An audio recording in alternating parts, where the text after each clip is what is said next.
जय जगन्नाथ। आज जो वीडियोटी आप देखिए से केवल देखिए आप अनुभव करेंगे ईश्वर महिमा केते, जगार महिमा केते। सर्वमंगला जगन्नाथंकर आशीर्वाद बिना आम जीवन रे किछि कहवा संभव नहीं। आज रथ यात्रा सकाळु बोर इच्छा था ठाकुर दर्शन करने तो संध्या बेलू आम बाहर करूँ रथ टଣା पर देखा। जय जगन्नाथ कौना जय जगन्नाथ।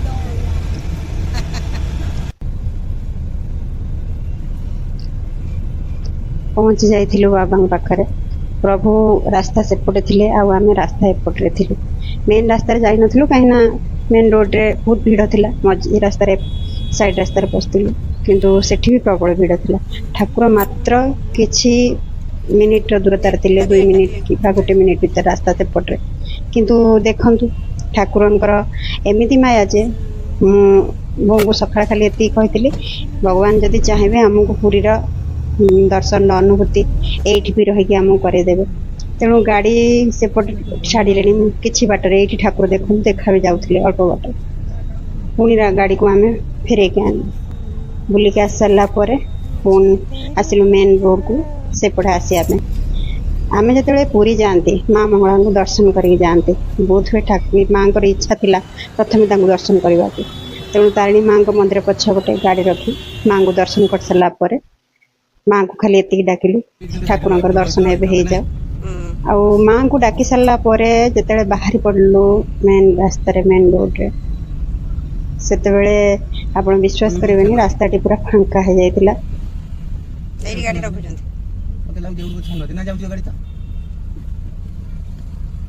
चलू ना ये चलिक पड़े ठाकुर दर्शन करके आस कौन तेज गाड़ी से अच्छी पछुटे गाड़ी रखी दिया से जुआरी पड़े।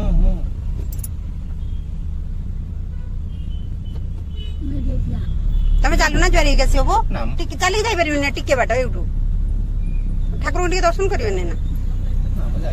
हाँ जापर से एत बाट चलिक गले एत बाटे जी करी कराऊ थाए से ही ता बिनु अन्य गति नाही। तार जदि इच्छा हम आपन को दर्शन करने किए अटकई पारे और तार जब इच्छा नथिबो ताहले आपन के दर्शन कर ठाकुर पाखे पहुँच जाइए। बोर खुशी देखे बहुत खुशी लगुला ठाकुर दर्शन करी बोली पुओ भी आसिक पहुँच जाइला।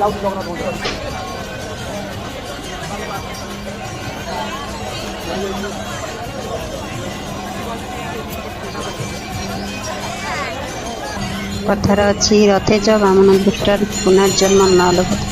तो रथ उपर जगन्नाथ को दर्शन कर जो आकांक्षा जो आशा ईश्वर के प्रति जो समर्पण ता भक्त को टाणी आने रथ पाखक। पुरी को तो जीवा संभव नाला तेणु करी ईश्वर को ये निजक समर्पण कर प्रभु पाखरे। जदि आप रथ यात्रा को रथ पाखक जाइछन्ति टाणी पारि थांतु बा न पारि थांतु किंतु भक्तिर सहित निश्चित भाव में आम नड़ियाटे रथरे भोग करथांती। नड़िया आम जगार बहुत प्रिय। स्वयं महाप्रभु दासिया बाबरी हाथ नड़ियाटी नहीं जाइथिले तांको भक्ति नैवेद्य को ग्रहण करथिले से। तेणु करिकी नड़िया भोग करवा निश्चित भाव मन रखिक आम जाइथांती आ भोग भी करथांती। प्रभु को आम कौन दे परिबा केवल एतिकी निज मनर भक्ति को निज विश्वास को तांको पाद तले समर्पण करदेवा। ईश्वर हो जाता पहुँची बेल माँ पाखक जावाक माँ तो बाट जगि बसते पुओ आसबार।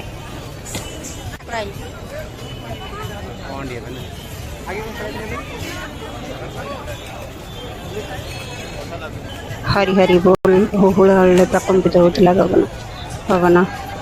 प्रभु लीलामय तांका लीला अपार। तेणु से तो जगतकर्ता सबुदिन मंदिर रही दर्शन करुवा भक्तटीए से बाहरी आसती राजपथ को दर्शन देवाक। प्रभु तुम्हें ही हूँ अनंत, तुम्हें आदि तुम्हें अंत। ये छोट शिशुटी को देखुं भक्त सी भी। तेणु छुआ तो छुआ कौन प्रभु तो समस्त को भल पाते समस्त छुआ।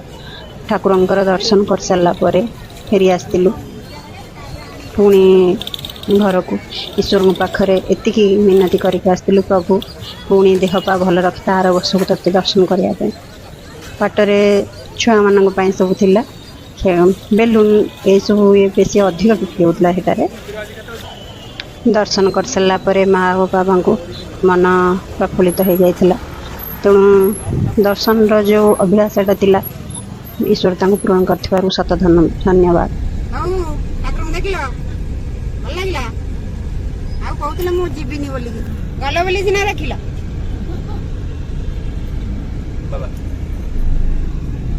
सर्वमंगला जगन्नाथ पाखरे केवल एति मिनती करुछि प्रभु माँ मोर सारा संसार को दुख दूर करंतु समस्त को मुहरे हस रखंतु। जय जय माँ मंगला, जय प्रभु जगन्नाथ, जय महाप्रभु बलभद्र, जय माँ सुभद्रा, जय जय जय जगन्नाथ, जय श्री जगन्नाथ।